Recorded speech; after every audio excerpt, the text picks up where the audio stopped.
companies for antidepressants, right? So serotonin is going to affect your attention and emotional states. So what's the problem with serotonin? Why are the pills, the happy pills, affecting serotonin levels? How are they doing that? Is it too much or chemically imbalanced? Basically, they are reuptake inhibitors. So they're kind of stopping some of the serotonin. And you have drugs that will actually help stop serotonin. You have drugs that will help you increase serotonin. So it really depends on what the purpose of the product is. Then, of course, we have endorphins. It's kind of an odd name for it simply because there really is no one specific name for this group of neurotransmitters. But it is basically a chemical compound that is going to create euphoria, sense of well-being. It's relaxed during times of excitement, pain, love, orgasm, and eating spicy food. This endorphin is actually released when you eat chocolate as well. So there are a couple of different chemicals in this family, and we're still actually trying to discover how these are processed, how they're created, what they're used for. So this is a huge area of research right now. And of course, the serotonin and the dopamine as well. Yes? For the morphine, is it literally morphine? No, basically they're just using that as a name for it because morphine kind of gives you that feeling. Oh, okay. Anyone ever had morphine in here? Yeah. It's awesome, I have to actually say. 5 days in the hospital and I was hooked. I was hooked, okay? They gave me a prescription because I had a shattered femur. They gave me a prescription and I didn't fill it because I was afraid to, because I knew I would not be able to wean myself off of it. So I just went cold turkey when I got home. And for 5 days, after the 5 days I had it, I had 5 more days of getting myself off of it. So I can't even imagine being on it for a year or two and trying to pull myself out of that. There's no way I would have been able to do it because you do feel really good on morphine. So it is one of the better drugs we have discovered. Many drugs work by enhancing neurotransmitters, right? So some cells are not going to produce enough, say serotonin or dopamine, and so we try to either get those cells to produce more, or we will literally put a chemical derivative that looks like those signals into the brain. So one of the drugs that are taken to help ease Parkinson's disease is basically dopamine. You take dopamine and it puts more dopamine in the system. What that tends to cause is a lot of shakes and vibrations in the muscles. So if you see someone on Parkinson's and they're shaking uncontrollably, most people think that's due to the Parkinson's. It's actually due to the medicine that they are on to counter the Parkinson's. So, because they have too much dopamine in the system, it's very hard to get that obviously perfect, which is why the body is really good at it, and we tend not to be. So, you're going to throw that in there to stimulate those receptors, and then you're going to also inhibit the degradation or reuptake of those neurotransmitters. So, a lot of the happy pills are doing exactly that. They are basically stopping the reuptake and the degradation of serotonin. They're trying to keep serotonin around that synaptic cleft longer so it can do its job. All right? That can affect your perception. It can affect your motor control, and it can definitely affect your emotional states. All right? So basically what's happening for depression a lot of times is there's just not enough serotonin there. So you take a drug that will actually stop you from breaking it down and stop you from reuptaking it back into the producing neurotransmitter, the producing neuron, and so that there's more of it there for the neuron that it needs to be signaling. All right, stopping the signal. When the stimulus stops, what happens? Well, the neurotransmitters are going to be released, and then they need to be taken care of. You don't want those neurotransmitters just sitting there, right? So you have diffusion. They can go out into the extracellular fluid around the neurons. Basically, you throw a ball out into space, and it just sort of floats off, right? So they're not going to hit their receptors in that fashion. You can also have a reuptake mechanism. So it's actually going to be pulled back into the presynaptic neuron, and then you have enzymes that are there to help break those neurotransmitters down.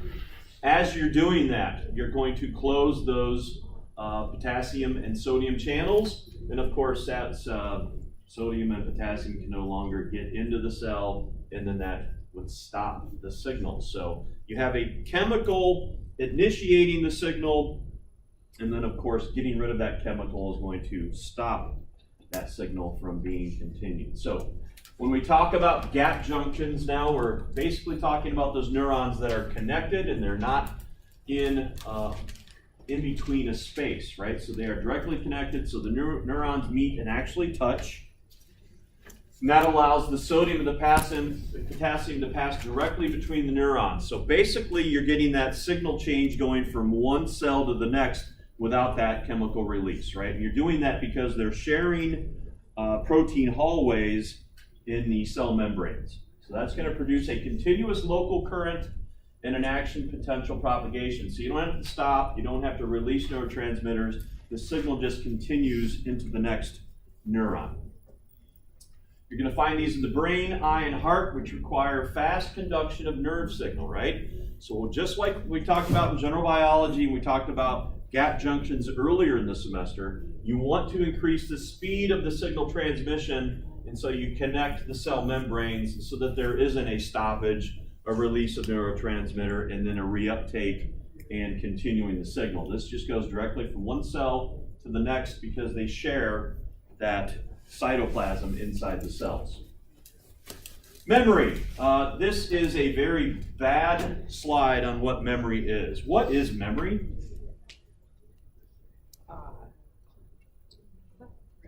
First of all, is it a recording of past events?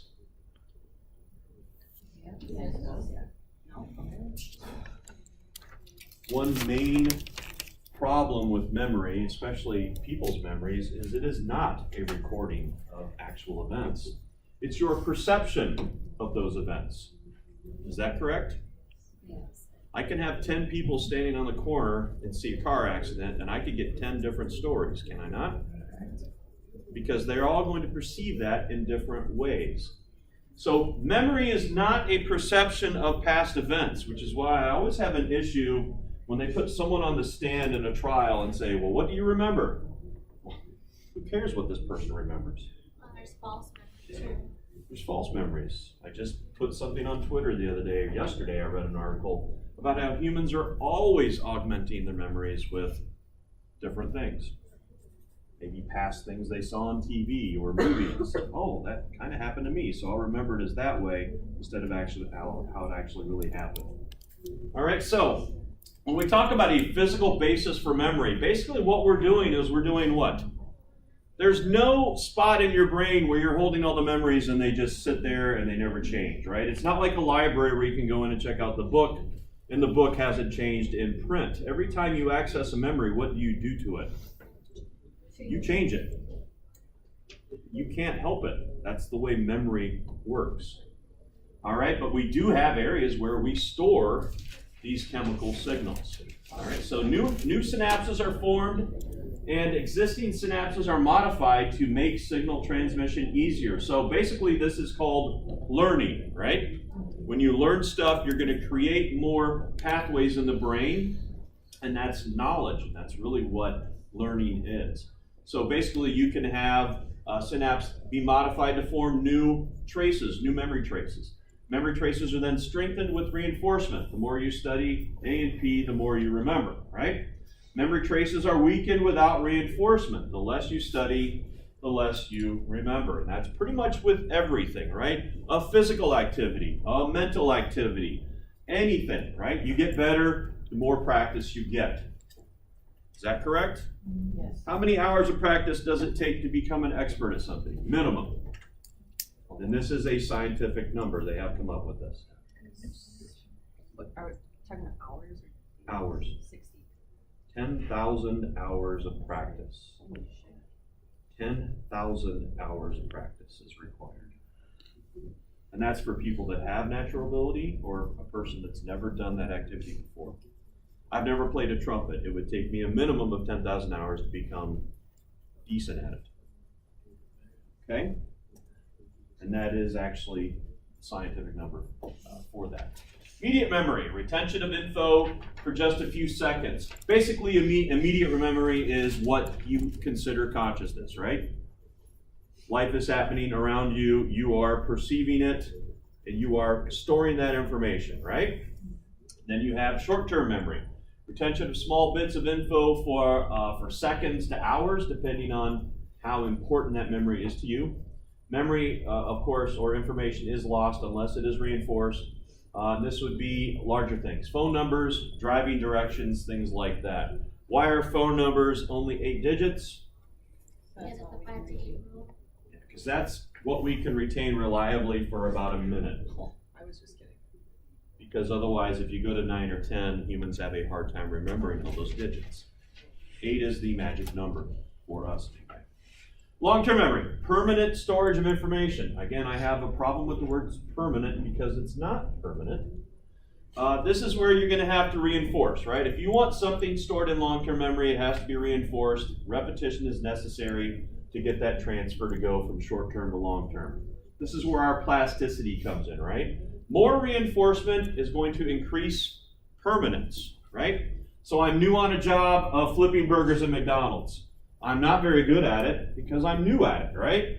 Come back in a month when I have actually had quite a few hours to do it and I have become pretty good at it, right?